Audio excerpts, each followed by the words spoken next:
Hello everybody, this is Llodg, and with Xenoblade X Definitive Edition releasing on the Nintendo Switch soon, I thought it'd be a perfect time to talk about which Xenoblade game you should play first, and the general order you should play them in. Xenoblade is one of my favorite series in the world, so I really hope you enjoy them if you play them.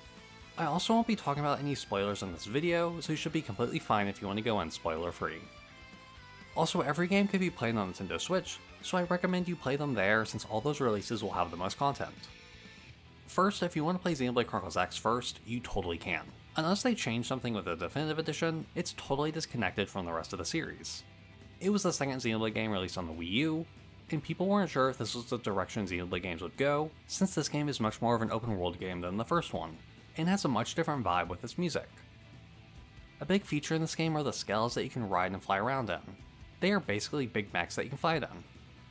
The only downside to this game is that unlike the mainline games, the main story of X just isn't as deep.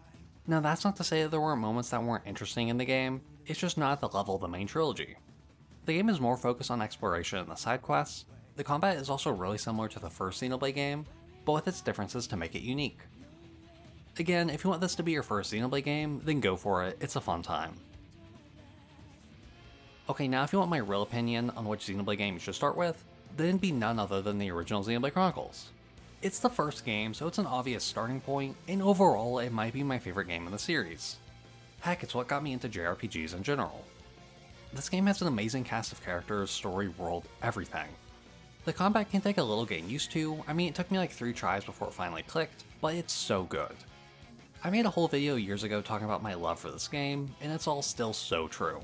Though there are some spoilers in that video, but I do mention when they come up, but you should be good if this hasn't convinced you yet. Xenoblade 2 is also a pretty good choice for your first Xenoblade game. Now I know what you're thinking, why should I start with the game that says 2 in the title? And that's because the series is kind of like Final Fantasy, where the game's stories aren't directly connected, like the end of Xenoblade 1 doesn't pick up in 2 or anything. They are different stories in different worlds with different characters. However, there are references to things from the past game, but if you plan on playing both of them, then it might be interesting to see those connections from the other side. I know people don't love the anime aesthetic in this game, but all the other games have it too, though maybe not to this degree, but I like it. All the character designs are really cool, the gameplay can be a little weird to get into, since it's much different from the 2 other games before it. Chika Conroy has a spoiler-free video explaining it if you want to go into the game with as much information as possible, since the tutorials in this game aren't all that great. Xenoblade 2 also has a prequel expansion of Torna, which I really enjoyed.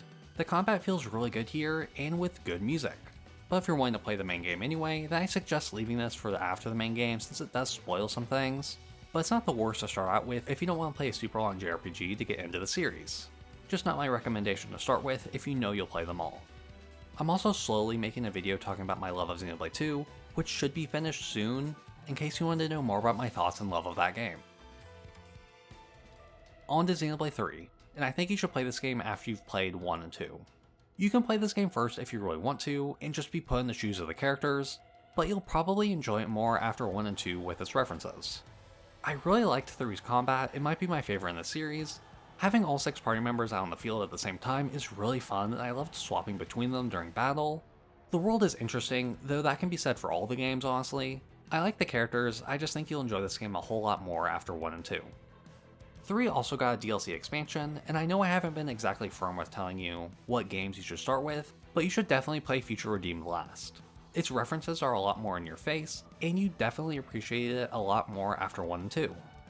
I'm actually playing through it now because I'm a fake Xenoblade fan who waits forever, but it's so good. This might be my favorite Xenoblade experience so far, but I still need to actually finish it. But with what I've played, this should definitely be the last thing you play out of the trilogy. I'll also briefly talk about the other Xeno games. Xenogears and Xenosaga, while those have the same prefix and similar developers, these games aren't all that connected to the Blade games.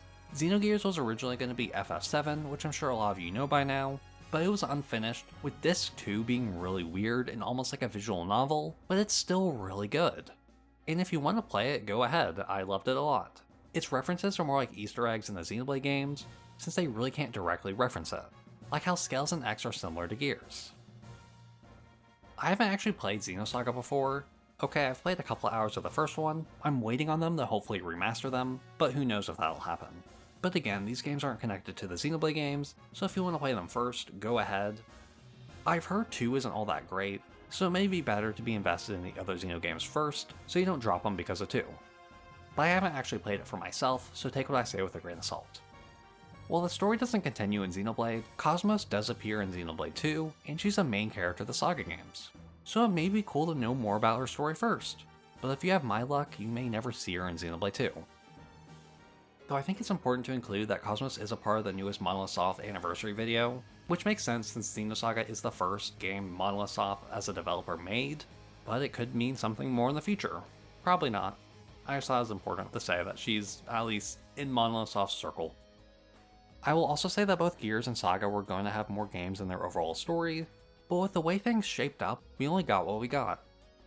Also, these games don't have any official way to play them unless you have a PS3 or Vita for Gears. Hopefully Square Enix and Bandai Namco release them again soon, but Bandai never releases the games I actually want, so who knows. Once again, I recommend you play the first Xenoblade game since it's really good, and it's the best place to start to catch every reference. Honestly, release order with the Blade games is your best bet, but you can play X first if you want to, since it has no connections to the mainline trilogy. Let me know what game you'd start out with, and I hope you enjoyed the video. Have a good day, and goodbye!